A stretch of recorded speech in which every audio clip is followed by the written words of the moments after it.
The Queen is Dead. By Meep the Changeling. Chapter 8. Dynamic Entry. Jade, 19th of Megan 15 EOH, noon. I was still giggling about David's fixation on his new toy by the time we had managed to trade every tradable item for a small assortment of coins, food, a quality tent, and some odds and ends David needed from an alchemist's shop. I couldn't help it, I was adorable. Like giving a nymph a stuffed toy filled with rice you had warmed up. David was in a pretty good mood as far as I could tell. The alchemist had gone to traded a few vials of stuff for a book which David was happy to have. There also was plenty of coin for the journey, and well, there was something I had wanted to try since I was a nymph. Hey, David! Are we going to stay here overnight? I asked curiously. His reply was instant. No. You've seen the food prices, a room here will be more than we can afford. I nodded, that I had pretty much figured, but... Well... I was wondering, I've never gotten to eat pony food before, and well, at the moment I can. I explained slowly before flashing David doe eyes and asking, could we get something to eat before leaving? Hell yeah! David chuckled, it's lunchtime. Yay! I beamed David a full-force pony grin, then had to stop in my track and rub my cheeks out. Hey! So, those grins are practiced, not biological. Interesting.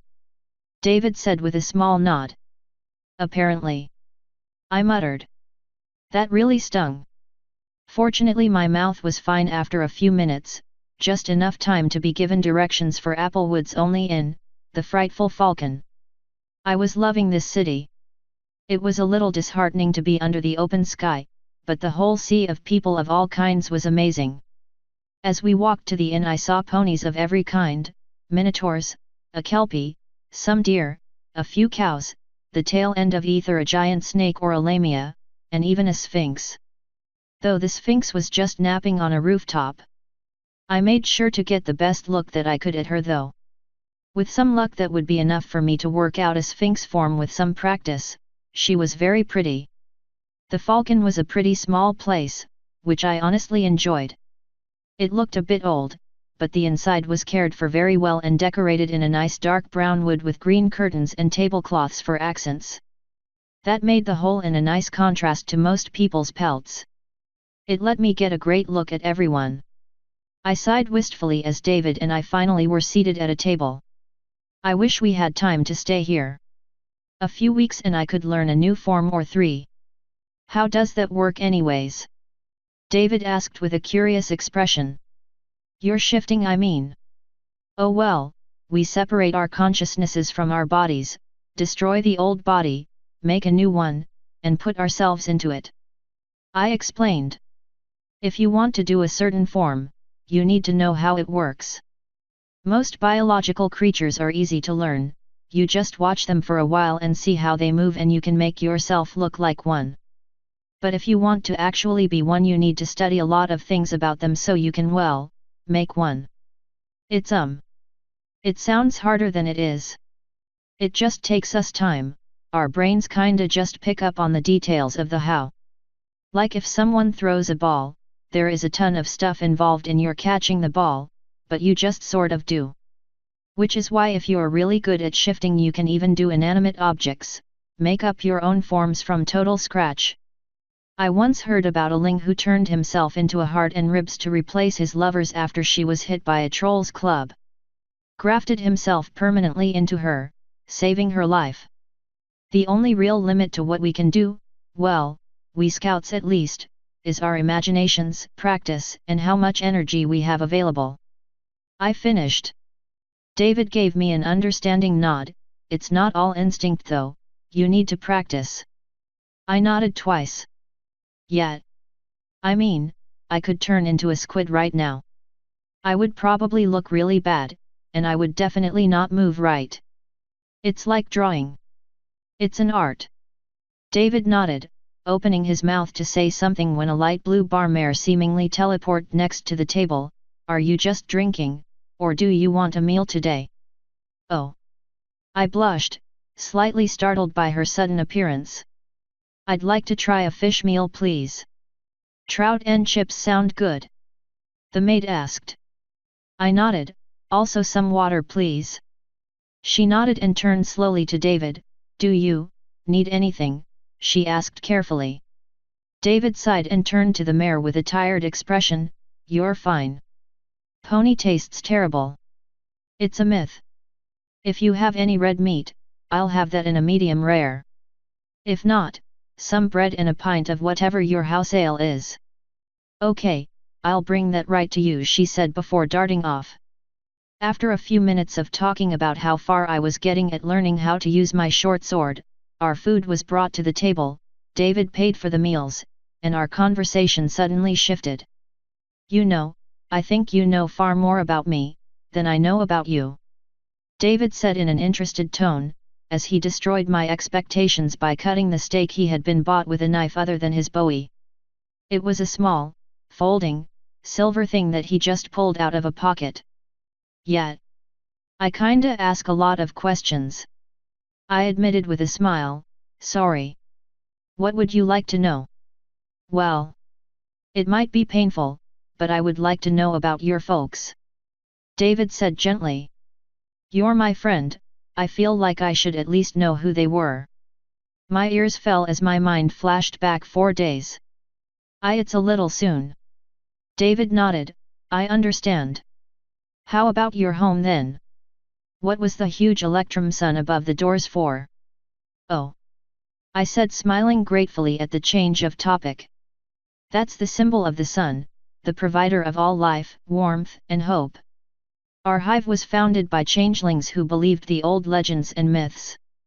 The alicorn in charge of the sun is supposed to be like this nearly all-loving person, and those in her care will want for nothing which can be provided. It's a symbol meant to bring good luck and safety. I cleared my throat softly, and not that it worked. But the stories also say that chrysalises fought and killed the sun so well, yet I guess that adds up. David winced sharply. Oh. What? I asked, trying to push the sad back down into a deep hole where I would never have to address it again. I pictured punching a star. Just, ow. David muttered. No, the sun, not stars. I said, a bit confused as to how he misheard me. David's palm impacted his face hard enough for me to hear a small crack. Tell you what, Jade, since you are traveling with me for now, the least I can do is give you an elementary school level education.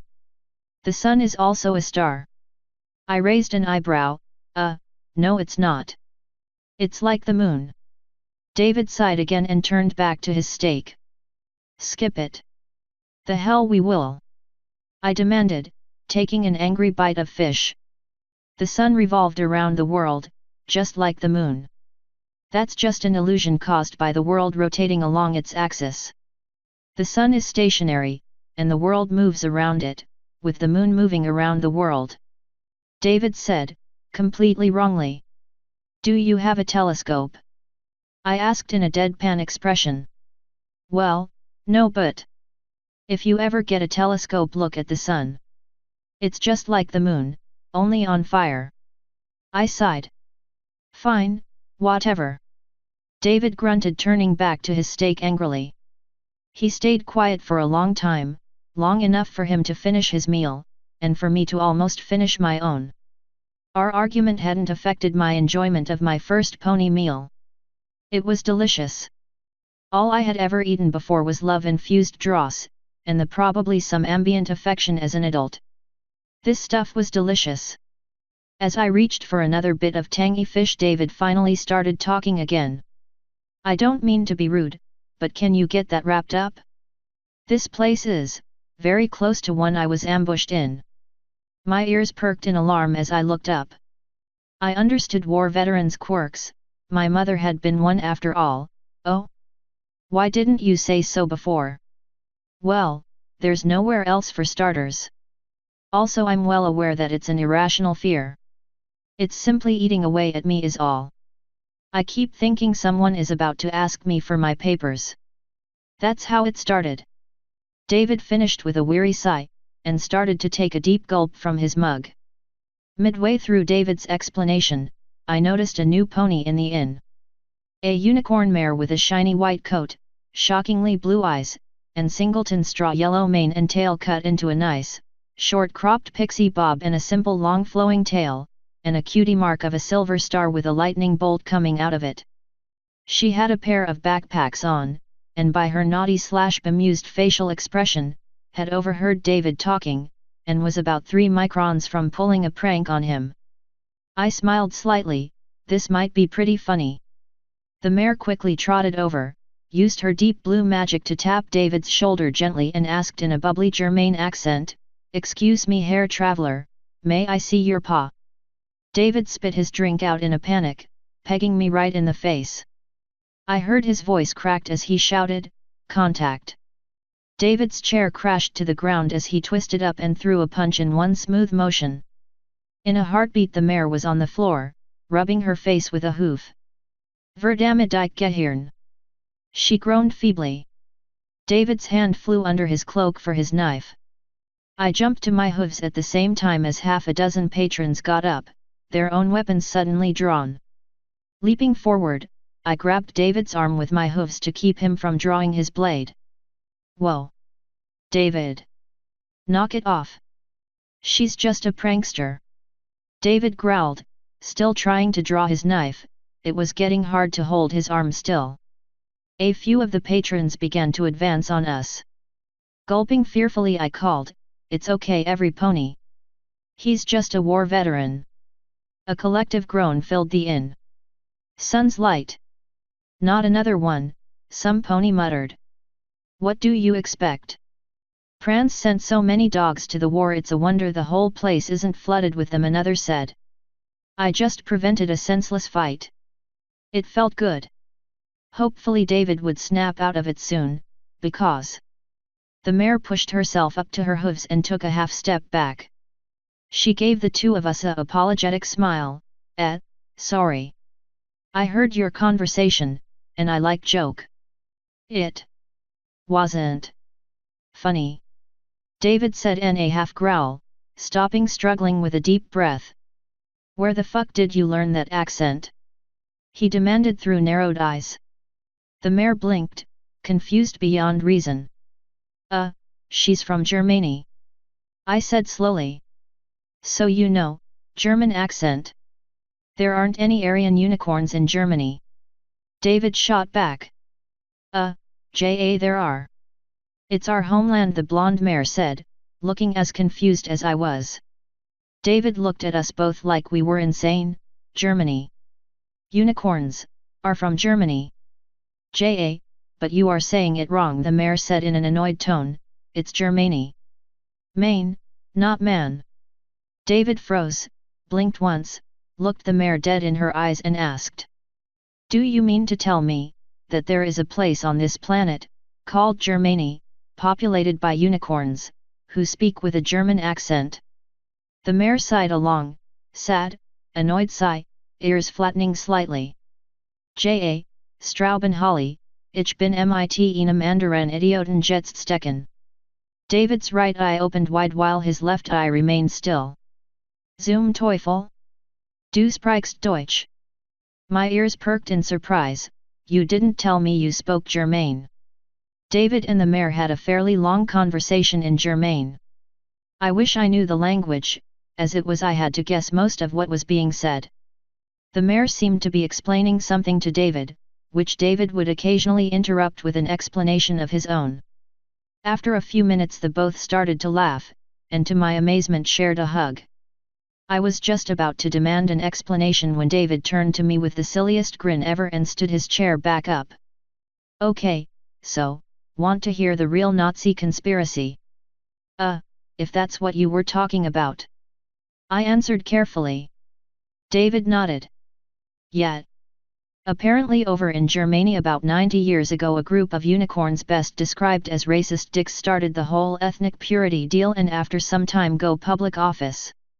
Look, the entire war my people fought was against the leader of exactly the same thing here, same guy. Apparently her people couldn't kill him so they threw him through a portal to banish him." The mare said with a sad laugh, apparently he ended up whenever David's from and did the whole deal all over again. Sorry, she apologized. It's fine. History is history. Besides, I doubt your grandparents knew there was life on the other side of that portal. Anyways, since he spoke the same language, and, well, it's not that important. Though it does explain the Nazi obsession with occult. Hitler knew magic was real. Maybe he wanted to get back. Wait, David turned to the mayor quickly, you said he succeeded here, is that why you are white, blonde-haired and blue-eyed? J.A. All Germains born after his reign are, she confirmed. He destroyed our genetic diversity company, a lot of us look like siblings even if we aren't. That's one reason I left, I was going crazy seeing my own face. Master race my plot. Anyway, David sighed, I'm sorry. But you understand why I hit you, right? She nodded grimly, J.A. I'm sorry you were kept in a concentration camp. I hope the ones where you lived were not as bad as the ones our history books talk about. Probably worse, David muttered. Just don't ask for my papers again, please. Concentration camp? I asked, not sure what they meant. Like, a camp where they make you focus on things. I got the harshest look out of both the Germain mayor and David. No/9. They chorused. Think prisoner of war and forced labor camp. David muttered. Oh. I shuffled my hooves nervously. It's okay, you didn't know. Besides, I wasn't there long. Just 3 months. Still had to avoid the Gestapo though, David trailed off, stopping speaking with a detached look on his face before turning back to the mayor who had started all of this. Sorry for the punch. I'm leaving town soon, but I am a doctor. If it feels like something's broken, I'll look before I go. I honestly feel bad about hitting a lady. The mayor blinked, grinned, then giggled, I'm a stallion. David and I gave the mayor, stallion, no definitely mayor, a long hard look. Are really? I asked. J.A. No, he giggled. I call bullshit. You are a girl. David stated in an insistent tone. 9. He flashed David and I a grin, then turned around for a quick moment, briefly lifting his tail end. Yep. Guy. David quickly retracted, as we both were forced to see where all of Az's maleness apparently decided to go. It would have been hot if he wasn't so otherwise female looking. Stupid girl occult. Sorry for the lewd display, the extremely marish stallion said in a totally unapologetic, dare I say proud, tone. People think I'm a mare all the time. That is the only way I have found to prove I'm not one. Not that it make much difference really. Well then, David said, clearing his throat, I hate hitting absurdly adorable guys even more. If there is anything I can do for you, Mr. Asa Lily. Asa replied, making me sputter slightly. That's totally a mare's name. I objected. J.A. I know. I changed when I left home. I enjoy my looks, just not being called a mare. Asa said with a laugh. Besides, shouldn't you be used to everyone's looks not always matching their name? Or do changelings not stay shifted at home? David and I grew real quiet. So quiet that Asa continued, it's obvious, because you forgot to change your rear hooves. They are still chitin covered. I eeped and looked back to find that sure enough, instead of pony hooves my ear legs ended in sleek, shiny chitin. Good eye, kid. David said, sounding impressed. Danka. Asa said with a smile. But I already knew before seeing you. See, I worked with the city guard until this morning, and they received some intelligence about a certain mine being raised, and griffins looking for a survivor, who we discovered was you. Asa nodded his head towards me gently. My heart skipped 3 beats. If the city knew who I was, and that the griffins were after me, then that meant they would turn me over to prevent the griffins from burning the whole place down. David nodded grimly, I see. You are going to turn us over to the griffins. Buckneen! Azza shouted in horror, eyes widening, I was dismissed from service and told to escort you two safely out of the country. The captain has political reasons for keeping you alive, and I want to leave this. Azza quickly looked around the inn, and looked to David and muttered, Joshegrup der Barentol pel sie ein Landnanen, das ist so arm und dumm sie Jahrhundert hinter alle anderen sind. I had no idea what he said, but it sounded really bad and hateful. Also Azza totally sounded like a mare. I was starting to become convinced that what he had shown off was an illusion spell. Whoa. Think that elitist preaching rubbed off on you a bit? David said, taken aback. Okay, so it was bad. I cleared my throat. The city captain ordered you to help us get to safety? How? By ship. Azza said simply. We can go to Kapsan and I have the money to get you safely to Zebrica. You'll have to walk to get anywhere good, the ships here are expensive, and can't travel very far. I paused for a moment, that had been David and my plan so far. Not that particular city, we didn't actually know what any port was called. I turned to look at David, she knows where the ports are, we need her. Him. Azza corrected patiently. My ears drooped, I'm sorry but I can't wrap my head around that. David sighed and gave me an amused look before asking, you know dogs have a great nose, right? I nodded. Sure, everyling dose. David leaned over and sniffed Azza's head for a few seconds. Then blinked in surprise. Is that strawberries and cream? Azza nodded. I know. But I needed at least one luxury to stay sane here. David smiled in a way that was both delighted and amused. I can't possibly imagine how long that set you back, assuming you were saving to move out of here. 1 year and 2 months. Azza replied. I cleared my throat loudly. Oh. Yeah. Right. David turned back to me and looked me in the eyes, he's a guy with really expensive taste in shampoo given the technology I have seen thus far. Are you sure? I asked, giving Azza a suspicious look. Hold on, let me. I narrowed my eyes and intensely focused on the unicorn, willing my shifting powers to take note of the particular form so I could mimic it. That would tell me absolutely everything about. Oh my gosh, you're a stallion. I gasped, I'm so sorry. Told you so. Azza giggled. Then his face fell a bit, oh. I forgot. The captain's intelligence also said the Griffins knew you are here and are planning an attack for some time today. We should get out of the CIT. At that exact moment, every single window shattered, 12 large Griffins dressed in head-to-talon iron plate armor flew through the now empty spaces, glass flew inwards amidst panicked screams as ponies bolted for the doors. The Griffins took a half-second to spot us, drew short swords, and began to advance slowly. David and Azza shared a soldier's irritated look. You need faster intelligence. David remarked. Seconded. I squeaked. If we don't die, I'll see what I can do. Azza eeped.